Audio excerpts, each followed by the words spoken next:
მწვანე ბარათზე რეგისტრაციამ შენი ცხოვრება მთლიანად შეცვალა. აი წარმოიდგინე რომ რაღაც 2 წუთიანი საქმე გააკეთე, შეავსე მწვანე ბარათი და უცებ სამყარომ გადაწყვიტა რომ შენი ცხოვრება შეეცვალა.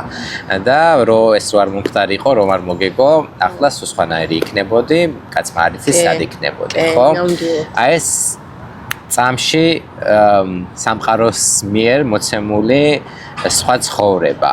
როგორ ფიქრობ, გაგრძელდება ამერიკის შეერთებულ შტატებში თუ ცოტა ხნით გამოიყენებ ამ ყველაფერს და დაბრუნდები სამშობლოში? რაც დამიგეგმავს და რაზეც ესე ძალიან შორეულად მიფიქრია, ანუ არასდროს არ წასულა გეგმის მიხედვით და არ გამოსულა, იმიტომ რომ საერთოდ ვერ ვიფიქრებდი დაუშვათ 2 წლის წინ, რომ შეიძლება რომ ანუ აქ მომხვედრულიყავი და მაგას ძალიან ისე ვაკონტროლებ, არასდროს არ ვფიქრობ, ესე რომ აი მაგალითად აი 10 წელიწადში შეიძლება სად ვიყო, ან როგორ ვიქნება, იმიტომ რომ წარმოდგენა არ მაქვს. ხვალე მიდარდოს ხვალისა, როგორც ხო, ბიბლიაში. უფრო ანუ ისედაც მაგ კონცეფციით ვცხოვრობ ეხლა, რომ ვცდილობ, რომ ანუ ძალიან დღევანდელი დღით ვიცხოვრო და ვიყო ანუ აწმყოში და სადაც ვარ, ყველა ენერგია მანდ ჩავდო, ვიდრე ვიფიქრო, აი 10 წელიწადში სად ვიქნები და მე მაგაზე ვინერვიო, ან გამოვა არ გამოვა.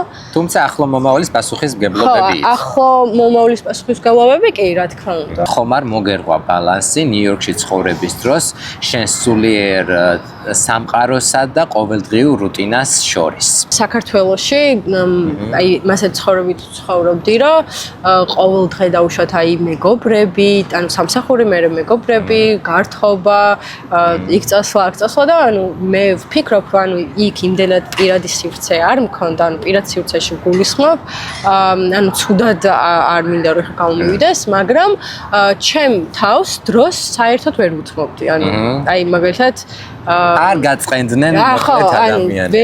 ვერ